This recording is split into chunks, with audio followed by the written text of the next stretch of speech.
एड़े का दर्द बहुत से लोगों के लिए रोज की जिंदगी में एक बड़ी परेशानी बन जाता है। अगर ऐसा है तो हो सकता है इसके पीछे प्लांटर fasciitis हो।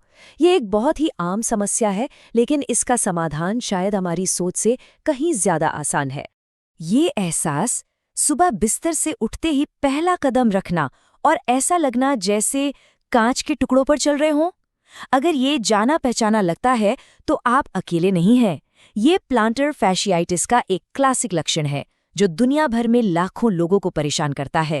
तो ये चुभने वाला दर्द आखिर आता कहाँ से है? जरा इस तस्वीर को देखिए। दर्द बिल्कुल एड़ी के नीचे महसूस होता है, ठीक उसी जगह पर जहां एक बहुत जरूरी टिश्यू, जिसे प्लांटर फेशिया कहते हैं, एड़ी की हड्डी से आकर जुड़ता है। तो चलिए अब इस पहेली को सुलझाते हैं। ये प्लांटर fasciitis आखिर है क्या भला, और ये इतना जिद्दी क्यों हो सकता है? हमारे पैर के निचले हिस्से में समझिए एक हीरो छिपा हुआ है, प्लांटर fascia। ये एक मोटा, मजबूत बैंड जैसा टिश्यू है। इसे एक धनुष की डोरी की तरह सोचिए, जो एड़ी की हड्डी को पैर की उंगलियों से जोड़ती है और हमारे हर कदम पर पैर के आर्च को सपोर्ट करती है। ये तस्वीरें हमें इसे और बेहतर तरीके से समझने में मदद करती हैं। बाईं ओर हम इसे साइड से देख सकते हैं और दाईं ओर बिल्कुल नीचे से। इसका मुख्य काम है हमारे पैर के आर्च को एक शॉक एब्जॉर्बर की तरह सहारा देना, खासकर जब हम चलते या दौड़ते हैं। और यहीं पर एक बहुत बड़ी गलतफहमी दूर करना जरूरी है। देखिए, इसके नाम में आइटिस आता है, जिसका मतलब आमतौर पर सूजन समझा जाता है। लेकिन नई रिसर्च बताती है कि ये सिर्फ सूजन नहीं है।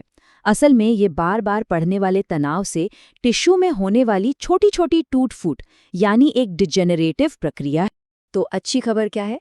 अच्छी खबर ये है कि इसका एक ऐसा उपाय है जो साइंटिफिकली प्रूवन है और जिसे दर्द के खिलाफ पहली और सबसे मजबूत ढाल माना जा सकता है।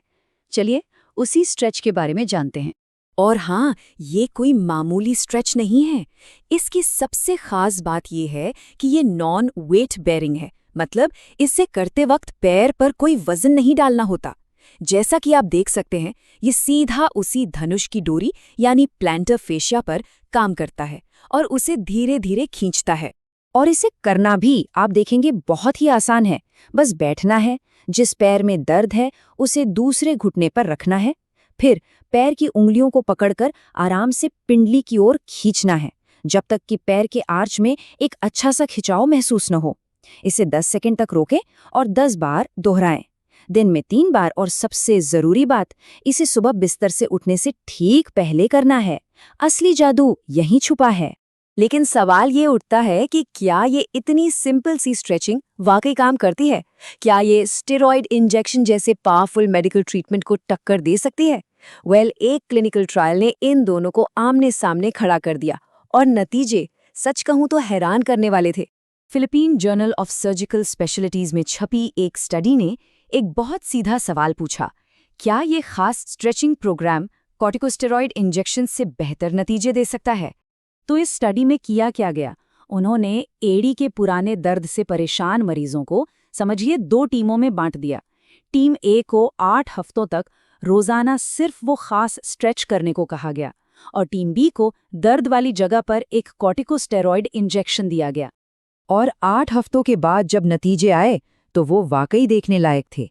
ये बार चार्ट दर्द का स्कोर दिखा रहा है, और जितना कम स्कोर उतना बेहतर। स्ट्रेचिंग करने वाले ग्रुप का दर्द स्कोर था सिर्फ 2.22, जबकि इंजेक्शन वाले ग्रुप का था 5.33। ये कोई छोटा मोटा फर्क नहीं है। स्ट्रेचिंग 2 गुने से भी ज्यादा असरदार निकली।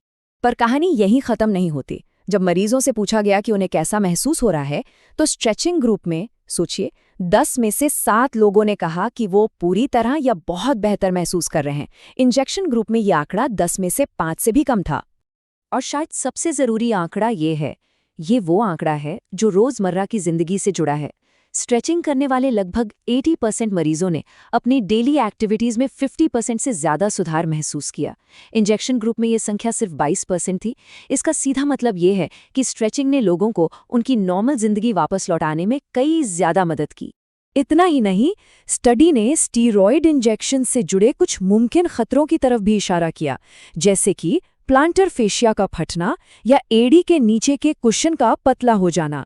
ये बात स्ट्रेचिंग को न सिर्फ एक असरदार बल्कि एक ज्यादा सुरक्षित विकल्प भी बनाती है।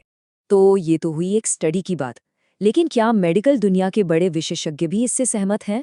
क्या जो ऑफिशियल गाइडलाइंस हैं वो भी इसी तरफ इशारा करती हैं? चलिए देखते हैं। ये है अमेरिकन फिजिकल थेरेपी एसोसिएशन की गाइडलाइंस, और यहाँ देखिए प्लांटर फेशिया स्पेसिफिक स्ट्रेचिंग को ग्रेड ए मिला है। ये सबसे मजबूत सबूत का ग्रेड है, इससे ऊपर कोई सिफारिश नहीं होती। तो इस पूरी बातचीत का निचोड़ क्या है? निचोड़ बिल्कुल साफ है। एडी के पुराने जिद्दी दर्द के लिए एक बहुत ही साधारण रोज की जाने वाली स्ट्रेच न सिर्फ असरदार है बल्कि एक आम मेडिकल प्रोसीजर जैसे स्टेरॉयड इंजेक्शन से भी ज्यादा प्रभावी साबित हुई है। और ये हमें एक बहुत ही जरूरी सवाल पर लाकर खड़ा करता है, क्या ऐसा हो सकता है कि इस तकलीफदेह समस्या का सबसे ताकतवर समाधान किसी महंगी दवा या प्रक्रिया में नहीं बल्कि हमारे अपने ही हाथों में मौजूद हो?